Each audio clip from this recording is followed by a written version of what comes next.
Hi guys, welcome back to my channel. If you're new here, my name is Crystal and I'm a part-time posher over on the Poshmark app, and I do most, if not all, currently all of my sourcing online, and I usually do unboxings and show you where you can also source online. Today I have something a little bit different. I attended PoshFest and some people weren't able to attend for whatever reason, and I just wanted to give you a quick recap over what was discussed. First, I'll show you, I did do the $25, so you got to participate in the breakout sessions and you got a box of stuff. So first I'll show you what I got. I've already gone through this, so hey Posher. Anyway, I got some stickers. I got a tote bag,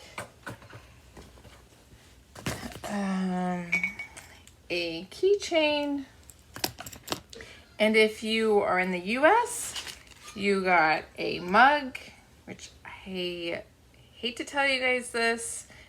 Don't want to break anyone's heart. I don't drink coffee, but I do in the winter maybe drink 1 to 2 cups of hot chocolate in the winter. I don't know, so I'll use that. If you're in Canada, you got a water bottle. There's also some, I think it's just one poly mailer with a sticker from You Pack and Ship, which I use them myself. So, and there's also a code for 20% off, PoshFest 2020, if you want to use that. There's also some, there was this card with a 20% discount, Posh 20 from Hulkin. Today they're doing a giveaway. And then there were some thank you cards to include. And then there's also replica surfaces. They also, if you're interested, PoshFest 2020 for a coupon code. Pet treats. Use Posh Pet. Then there's this. Hey Posh Boss, get ready for PoshFest. We're with your exclusive swag box. We're so excited for the upcoming networking, community building, and Posh love at our first ever virtual conference. Team Posh. And some buttons. And a Posh t-shirt, which I still have my one from last year, and I think I'm going to DIY this a little bit with some tie-dye. Anyway, so let's go over the notes that I have. This is my book from PoshFest last year and my notes. So, first, the key word I noticed was pivot, because we're having to pivot since we're still in the middle of a pandemic. Anyway, so if you haven't noticed already, Poshmark has increased the number of photos you can use. I believe it's now 12. It was 8. And you used to only be able to make 15 drafts, and you can now make 50. If you haven't noticed, if you haven't updated, they are doing packing slips, which I personally will not use them because I use a Dymo printer.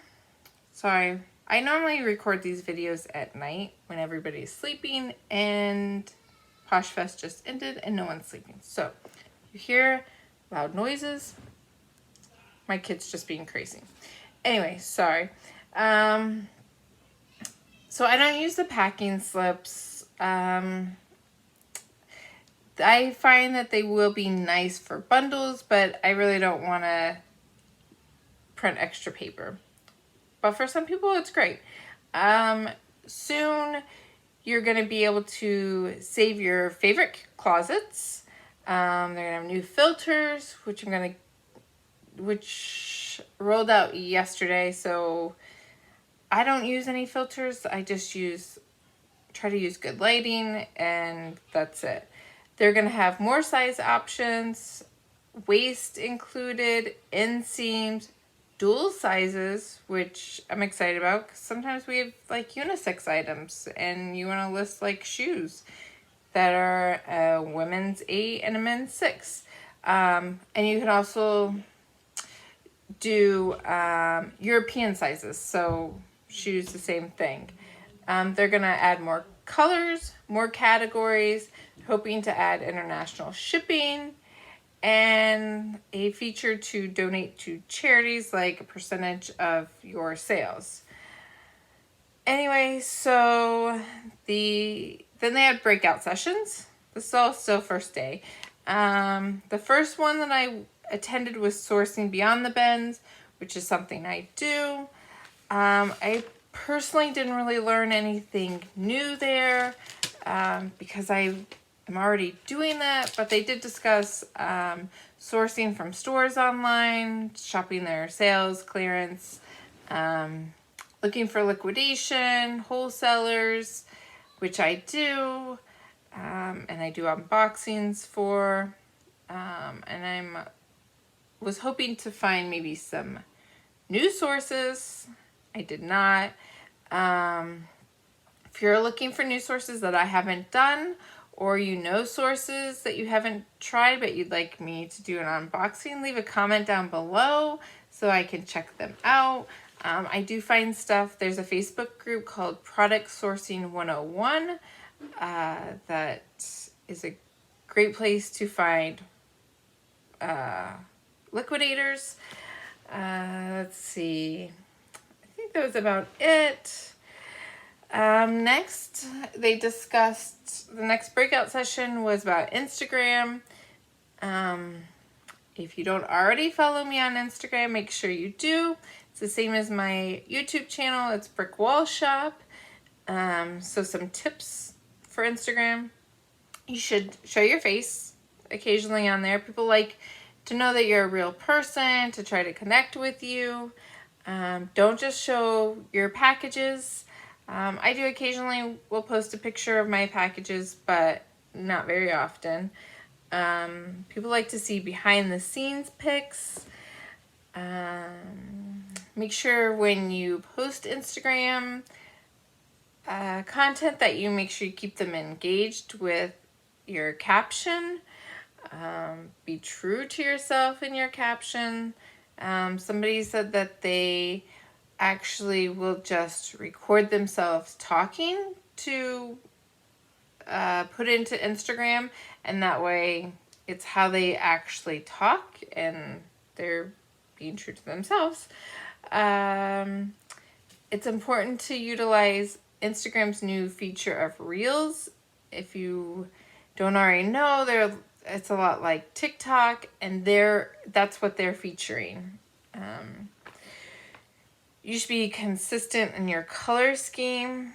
I don't really do that, but I don't disagree with it. It is nice to look at. Your bio, somebody said that the first line should be eye-catching. The second line should be like a statement of authority, and it's important to include where you live, which I do. I just moved, if you're new here, I just moved to Atlanta from LA. My husband is in the Coast Guard, so we move frequently. Another thing is you should post about 3 to 5 times a week on Instagram, and you should post your stories at least daily. Next, the next breakout session was about growing your business. I found this really helpful. So they talked about the shopping ads and how to get your items featured in the shopping ads. I don't know if you ever see on Facebook or just if you're Google searching, how they will have Poshmark ads come up. And sometimes I know it's my own items, but it can also be someone else's. So how to make your items show up more. Your title, you want to use keywords. You want to use unique words that identify your product. So you don't want to just say a black skirt. You want to say, this is a J. Crew ruffled bottom, skirt, you know, whatever. So you want it to be detailed in your description or in your title. You want to make sure you have detailed descriptions. Use keywords. Do not use any special characters, emojis in your title or your description because the SEO on Google does not recognize it and your items will not show up. I do know some people will use an emoji if they're doing a sale. I think it's fine if you are doing like a $5 for $25 sale to go through and mark them and, you know, put something in your closet about it. And then as soon as your sale is over, get rid of it.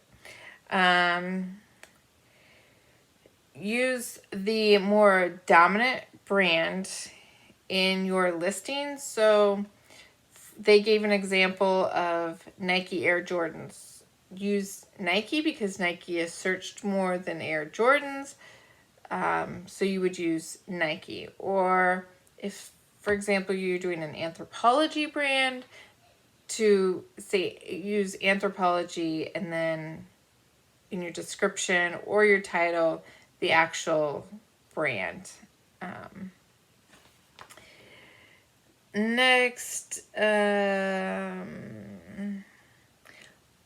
I did not know this. When you are picking a color, when you're listing an item, you want to click the dominant color first. So like this top, for example, is white and blue.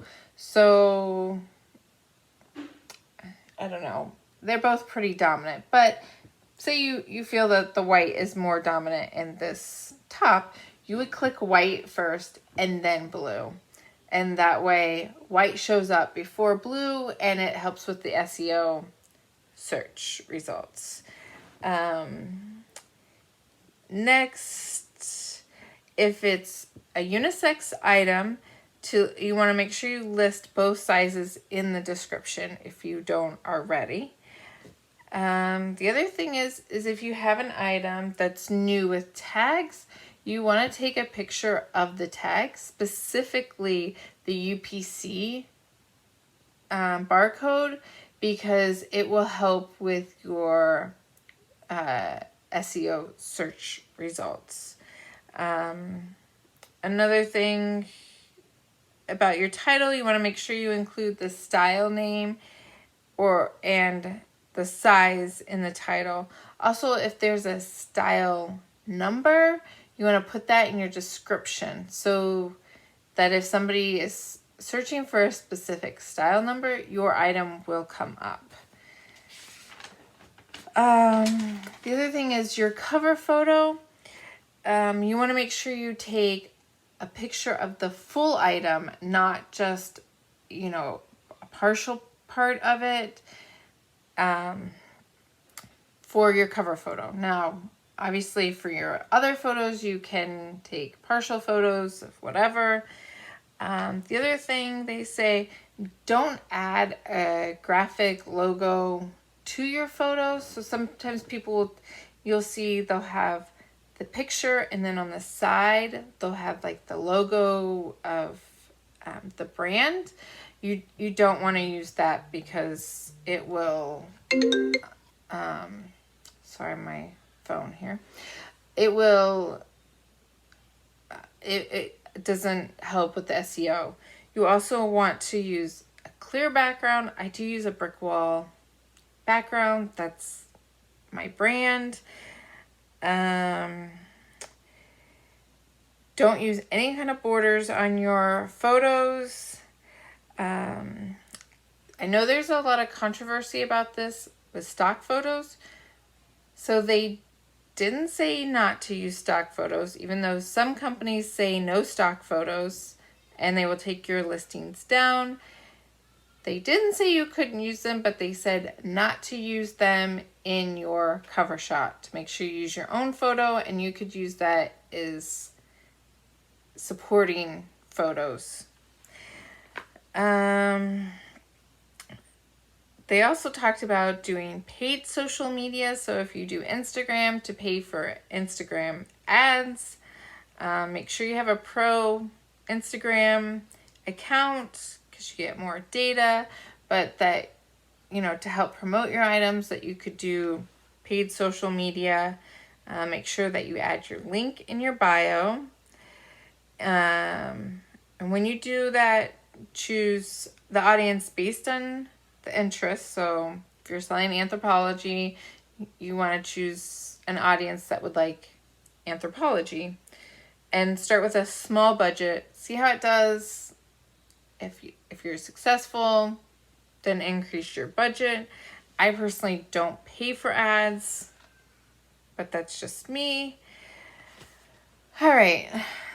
The next day, first, Serena Williams was there. She talked. It was more just inspiring listening to her. She's a mom, like a lot of us, like myself, and her daughter was there, and my kids can be distracting too. Next was the hackathon, which is most people, at least my favorite part. So these are going to be rolling out over the next couple months. First, the new closet features. You will be able to search in your closet. So you'll go to your closet or someone else's closet, and there will be a search button. So you could say, I'm looking for a black skirt. I know I have a black skirt. I can't remember the brand. Black skirt. So you could type black skirt or, ruffled skirt, something like that. You'll be able to sort by your items by the most likes. So you'll be able to see who likes the item most. I'm most excited about that part for when I go to send offers to likers. I can, if something doesn't have any likes, I don't have to scroll past it. I can just go to the top. Okay, this has a ton of likes, and I can send offers that way. Another thing is that you'll be able to filter by party in your closet. So when you're sharing, instead of like looking for specific brands or items, there will be a button just for items in your closet that fit the particular party going on, and you can just share those items to the party. I thought that makes things super easy. Next, you'll be able to search your purchases and sales. So just like you could search in your closet, you could search through your sales and your purchases. Your sales, you can search. You'll also be able to search by order date. You can buy ones that you've already shipped or ones that are waiting to be shipped, by user. Another thing that they have coming up is bulk label printing, which is really nice because if you have a bunch of orders one day, you just go, all your orders that need printed labels, click, and they will all print at once. The next thing is bundling. So automatically, if somebody likes an item, it will put it into a bundle. And if they've liked multiple items, you'll be able to see right away instead of all of a sudden you notice, hey, this person has liked a bunch of items and they've shopped my closet a few times. You'll know. And also, you can delete old bundles. So I don't know about you, but there's old bundles that are old. You don't want them there anymore. You're not interested anymore, and you can delete them. But they're doing the bundling with the likers so that you'll start a conversation. Poshmark's very social, and they want you to talk to your customers. All right, next, they discussed industry changes and trends. In 2019, most shopping was done. 80% of shopping was done in brick and mortar shops. In March 2020, 0%. If you haven't noticed, many stores have filed for bankruptcy. They talked about home trends are currently up, home goods. People are home a lot. They're redecorating their house. They're changing things. So they're buying a lot of home goods. Leisure wear is up.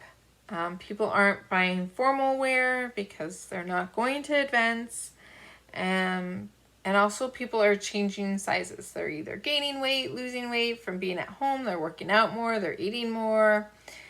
So your shoppers, your past buyers have changed sizes and they're looking for other sizes. Currently, sustainability is on trend, so people are wanting to shop secondhand a lot. And they also discussed the importance of social connection, which is the bundling feature. Next was Nat Kelly. She's an actress. So she talked a lot about sustainability. One interesting thing I found was conventional farmed cotton uses 3 years of the amount of water a person drinks to make one t-shirt. So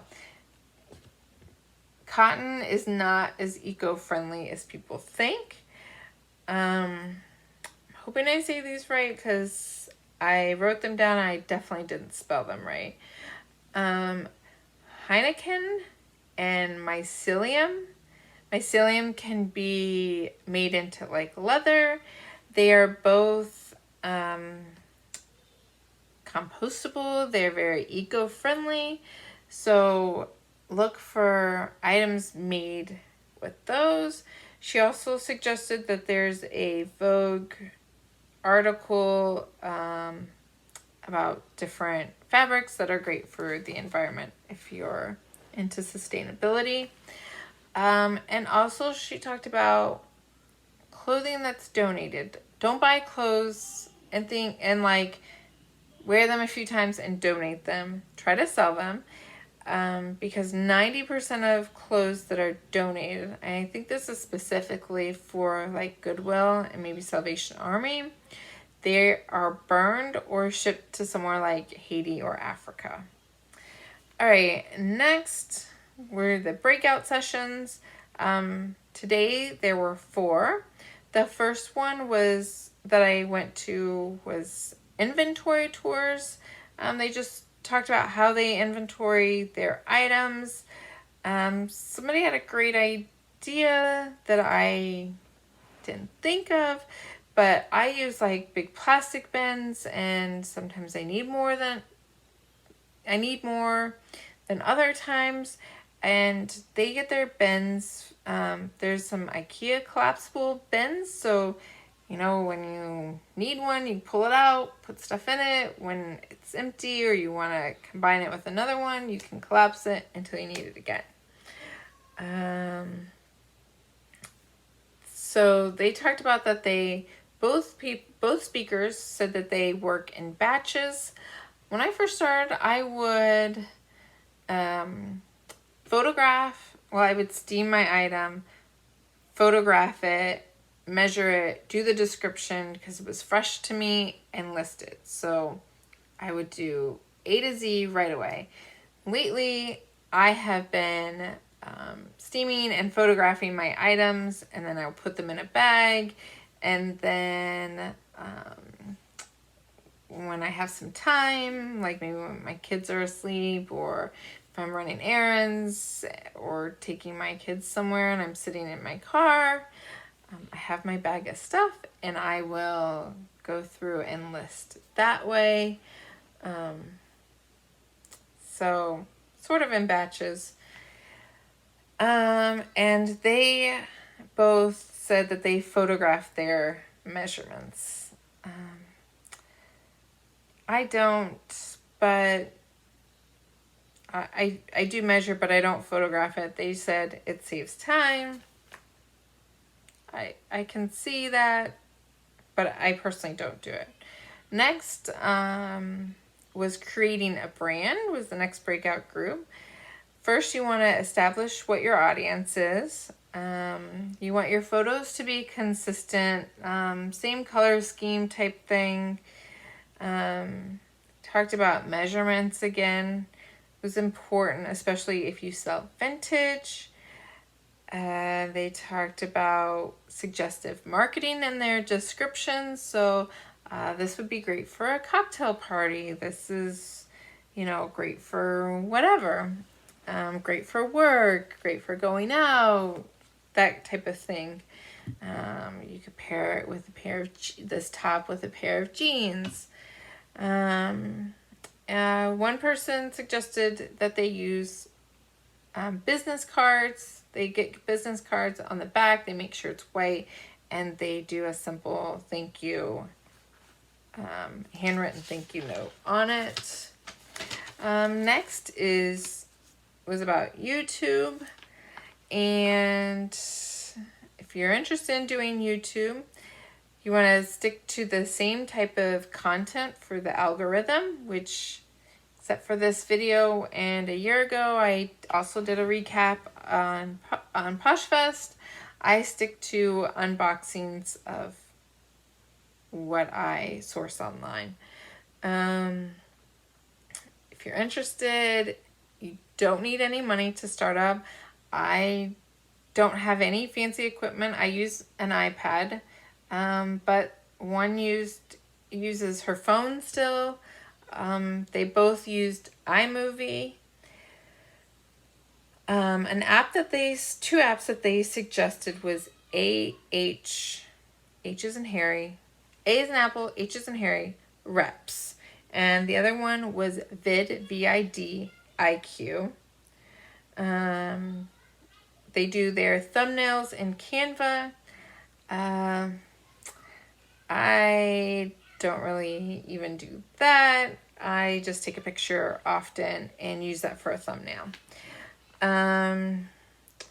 RTO is important. Retention rate, super important. You want to make sure that you are keeping your audience engaged, and it will bump up your videos.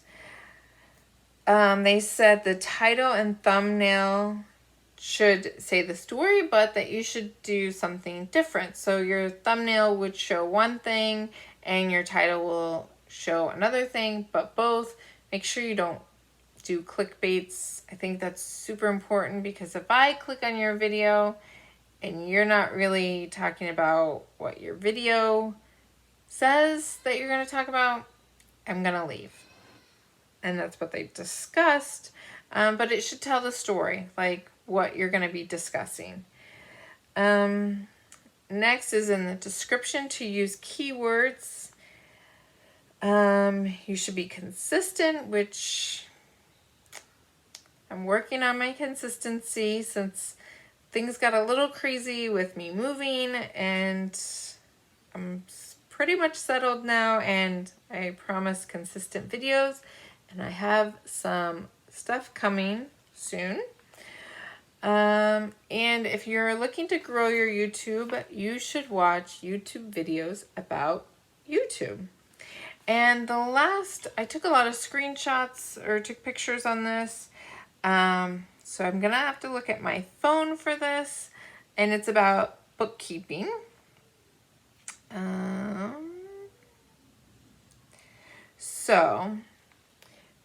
First was business registration and licensing. You should choose a business name, and then you should check to make sure your business name is not trademarked. You should research business licensing and registration requirements for your state. You should register your business and apply for a reseller's license if it's required by where you live. Should determine your tax structure. And I'm only going to give you notes. Please don't ask me any questions about taxes in the comments, because it's not something I'm comfortable talking about, because I'm not well versed in that area. So I'm only reading what they said. And they wouldn't give any personal tax advice, and suggested that you either talk to an accountant or to check irs.gov for any tax questions you have. So you should take time to understand the various tax entities applicable to your country. So if you're Canada, US, and determine what suits your business goals and needs. So they were also talking about LLCs, you know, those types of things. And they talked about opening a business. You should open a business bank account for yourself. I use a personal account personally, but it is separate from my regular money. They did say Azlo, AZLO, offers free business banking. And as far as what you should report, you have to report any gains. So if you bought something from your own personal closet, you wore it a few times and you're going to resell it, you bought that item for $50, you're selling it for $20, there's a loss there, so you don't need to report that on your taxes. But if you bought something at the thrift store for $1 and you sold it for $50, you need to report that income. And they said that QuickBooks was the easiest to use. There's lots of YouTube videos on how to use it to keep track of your sales and what have you. And they also mentioned using the sales report and inventory reports were important to use. I'm not going to go into details about using those because there are other people that do a much better job than what I can do. Anyway, thank you for watching this video. And I do have one question for you. If you watched my last video, I did a ThredUp unboxing on clothing. I bought 100 pounds worth of clothing for $300, and one of the boxes was lost in transit, and ThredUp refunded me $150, and I did the unboxing of the one box. However, the second box just showed up. I have been through it. There's a lot of J. Crew, Ann Taylor, Banana Republic, good items, but basic, you know, mall brand stuff. If you want me to do that unboxing, I'm on the fence on whether to do that so that you can see what a full 100 pounds looks like, or was the first box good enough? Leave a comment down below. If you like this video, give me a thumbs up. If you're interested in seeing how to source more online, make sure you hit that subscribe button down below.